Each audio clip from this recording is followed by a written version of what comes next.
again from Melbourne, Australia.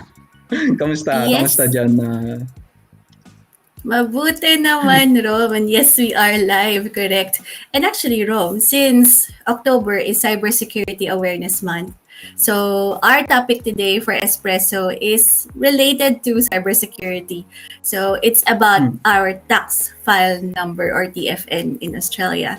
Okay, Rom, so enlighten us. What is tax file number and how important is that? Okay, so tax file number. TFN, yan sa atin, no? Ano to, laging tawag dito.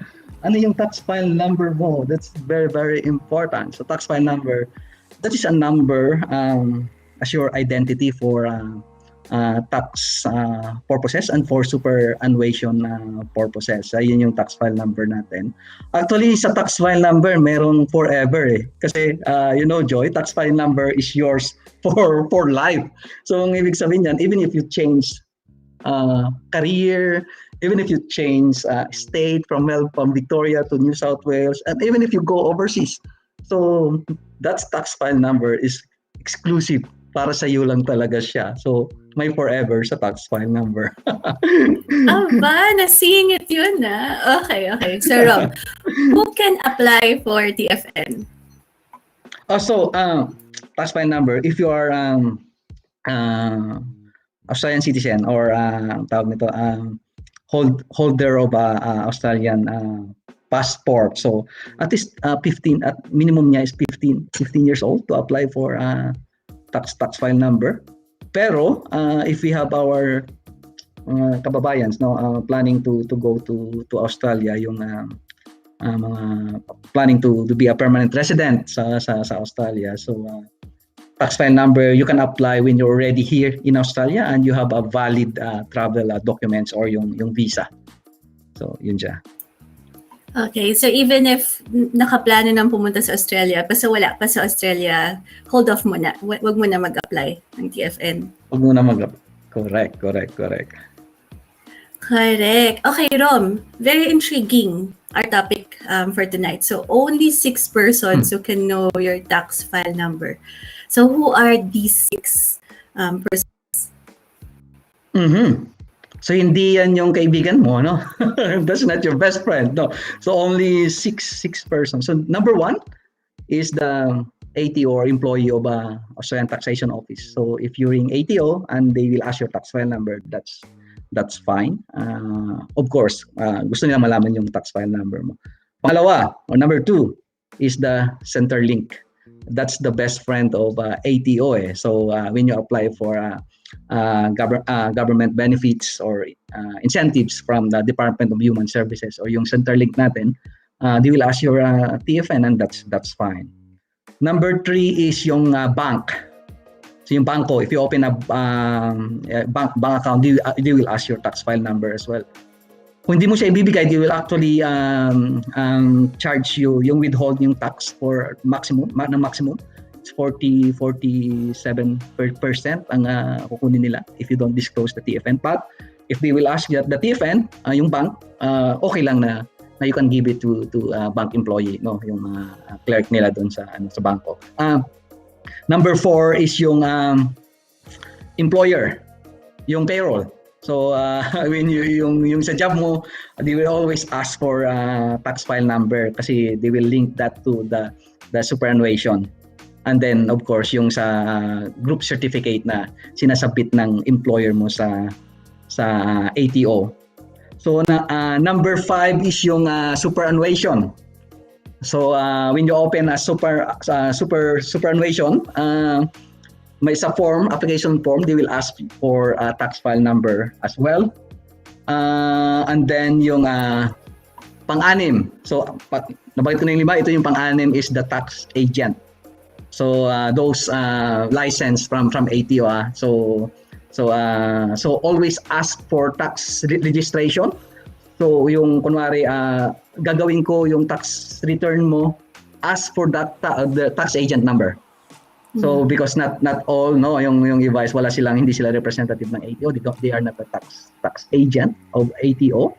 So they cannot ask your tax file number. So that's 6. So 6 yan, Joy, no? 6. Very good. So just to recap, that's ATO, Centerlink, the bank, employer, superannuation, as well as registered tax agent. So that's 6. Correct. Okay, Rom, and our viewers. So it's Cybersecurity Awareness Month. So Rom, mayroon bang risk na ma-compromise o ma-hack ang TFN? And actually, what happens if when pag na-hack, if ever? Yeah. Actually, that's yan ang ano laging nananakaw, no, or hinahack yung tax file number, because once they get your tax file number and the date of birth, no, so it's easy to get the date of birth. Titingin lang sila sa social media mo and then may bumati sa'yo, happy 40th birthday, and then they can actually calculate your date. So tax file number is very, very important. So what's the effect, no, if the hacker or yung magnanakaw can have an access sa TFN mo and date of birth, they can actually access your bank account, and they may use your credit card, di ba, and buy. Magugulat ka na lang, nakakabili sila, no.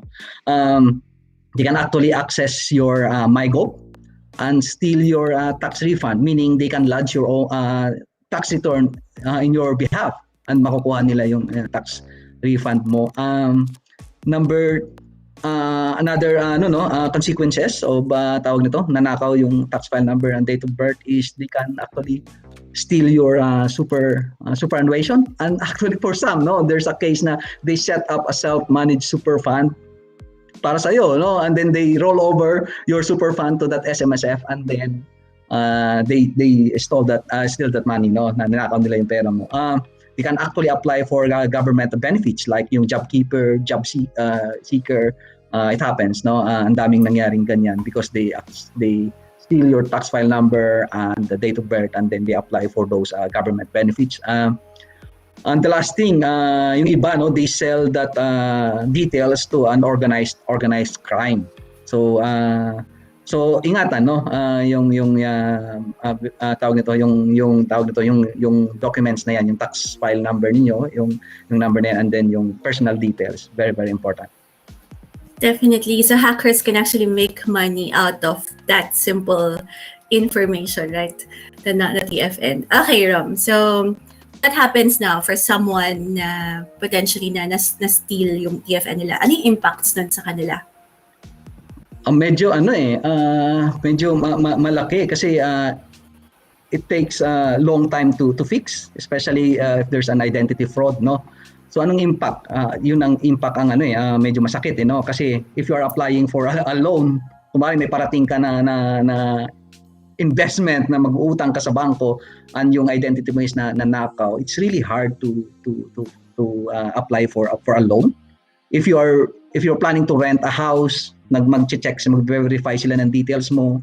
Pag na may 3 o 4 ang pangalan mo, it's really hard as well to apply for rent. And then nabanggit ko kanina yung government benefits.